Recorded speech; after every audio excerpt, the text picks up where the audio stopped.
Throughout this entire thing, I will be pronouncing book as book because it's a double O sound. It's an oo. That's how we pronounce it where I'm from. Don't at me. Hey peeps, it's Ray, and in this video I'm going to be reviewing Eleanor Oliphant is completely fine. Spoiler alert, she is not completely fine. Just like my hair isn't, because I've just come out the shower and it doesn't dry quick. I didn't really know much about this book besides what the synopsis told me. And the synopsis told me basically what happened in the first few paragraphs. So it doesn't give a lot away. To start off with, I'm going to talk about the overall character, which is basically what we're told about her in the synopsis. That she has the same routine, she wears the same clothes to work every day, buys the same 2 bottles of vodka to have over the weekend, and that she sees herself as happy. But as you go through the book, you see she's kind of a social recluse, and she's had a very bad life. She is constantly rude to people, which is very hypocritical because she's the first to make a fuss if someone's rude to her. But Gail Honeyman, the author of the book, has a very weird way of gaining sympathy for Eleanor's character. Even though she isn't the type of person anyone would get along with, there's redeeming moments in the book that kind of make us feel sorry for her in a way. Like when she tells Raymond about her past, it's a big shock and we're like, oh, so this is why she's the way she is. I can guess from the title this was going to be a mental health based book, but didn't expect how in-depth the representation of mental health would be and where it would go. A main part in this book is the mother-daughter relationship. Every Wednesday she calls her mum to talk to her, and the conversations are never nice. And it's not just a conversation with the mum that kind of makes us realise how bad the mum is, it's also the fact that throughout the entire book, Eleanor is thinking about what her mum would tell her, she is thinking about what her mum would say, the judgments her mum would give her. So it's really reinforced that there's a very bad, abusive relationship going on there, whether that's emotional or physical. Her mum is in a place that it's never really told where it is, but she can't leave there. She's not allowed out. So that's kind of a prison-like place. And Eleanor has scars on her face from a fire, and her mum would call her vile and ugly even before getting these scars. A lot of the conversations were very not okay. They're very much, damn, this is not something you should say to anyone, never mind your daughter. One that really got me was, I'm going to read off where I've got it. The two of us are linked forever, you see. The same blood in my veins that's running through yours. You grew inside me, your teeth, your tongue and your cervix are all made from my cells, my genes. Who knows what little surprises I left growing inside there for you, which code I set running. Breast cancer, Alzheimer's, just wait and see. That's disturbing to say the least. In conclusion, this mother real bad. The overall plot is split into 3 parts. The good days, bad days, and better days. So I'm going to split this into those 3 parts. The first few chapters give us a real insight into her personality and what she's like, whilst the rest of the book kind of hints at her past and her inability to make real relationships and real friendships. During the good days, Eleanor isn't one to believe in love. That is until she goes to a gig with a co-worker and finds this musician who she is straight away attracted to because she feels like he's going to be the perfect person to make Mommy proud and make her happy for Eleanor. And although she goes with a co-worker, she doesn't really have any friends, albeit she doesn't really try to. But this is when Raymond comes into the story. Instantly she criticises him for his appearance because he doesn't dress properly and isn't the kind of person that Eleanor would associate with. But Raymond has ways. Raymond tries non-stop to get a friendship with her, which I really don't understand why, but he does, and it works out. And I'm going to talk about why that works out, but first we're going to go back to Eleanor, because Eleanor is basically stalking the musician. She wants to know where he is, what he does. She gets a laptop so she can do research on him, find his social medias, and she actually doodles hearts on her with their names on, so it's very teenage lovesick.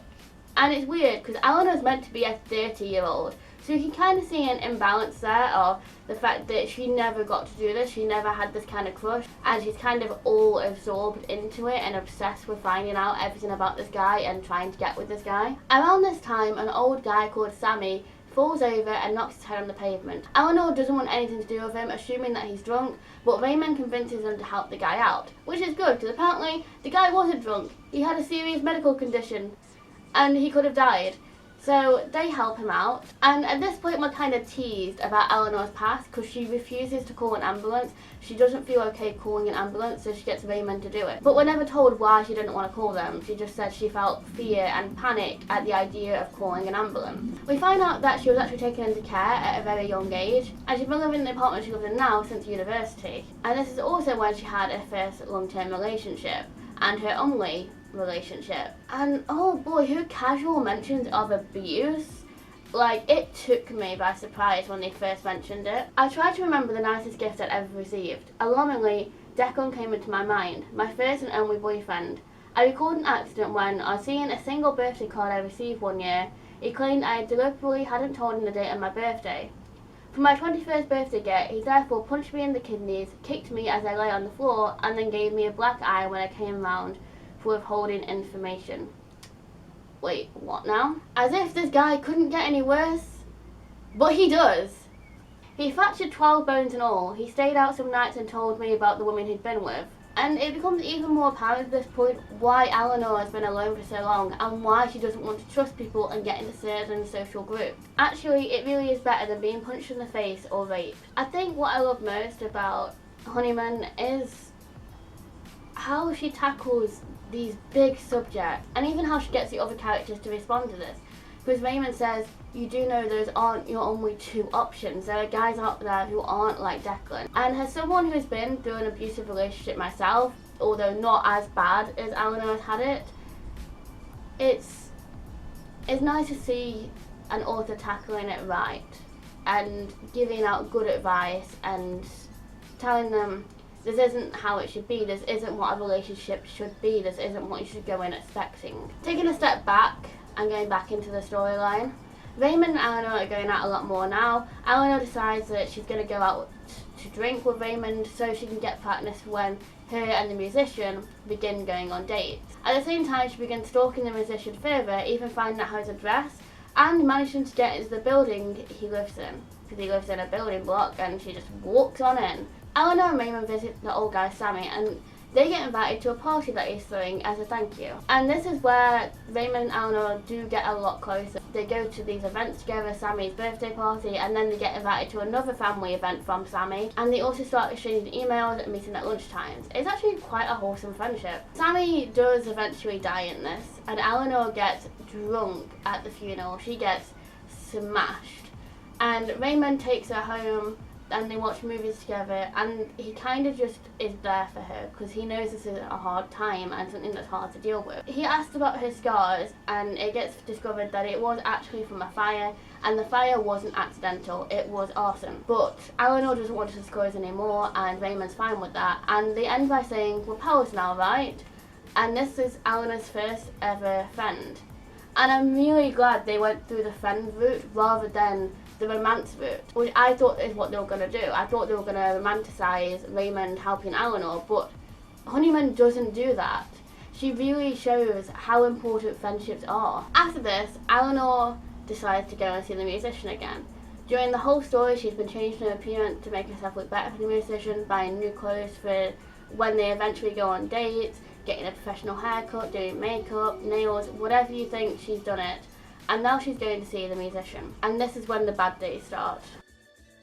If you get easily triggered from suicidal thoughts or tendencies, the first part of this is one that you would want to skip. There's a running theme of mental health issues throughout this part, but here is when it really gets bad. She basically lays on the kitchen floor ready for death. She thinks if the alcohol doesn't kill her soon, she has no rave items like knives and pills she can take to do it. Luckily, Raymond finds her before anything happens. And it's really good because Honeyman doesn't make it seem like it's a guy that she's doing this about. It's very much a whole world falling down on her because she believed that this one guy could change everything and he can't. And because of this, she's going to be stuck with her mom and how her mom judges her. And she feels she's never going to get out of her mom's clutches because of what's gone on, but it's never the fact that she's sad about the guy being an absolute arse. Pun intended, he pulled his trousers down on stage for whatever reason. Raymond begins caring for her and tells her that she maybe would benefit from therapy. I really like Eleanor's therapy sessions because it really shows how frustrating therapy can be to begin with.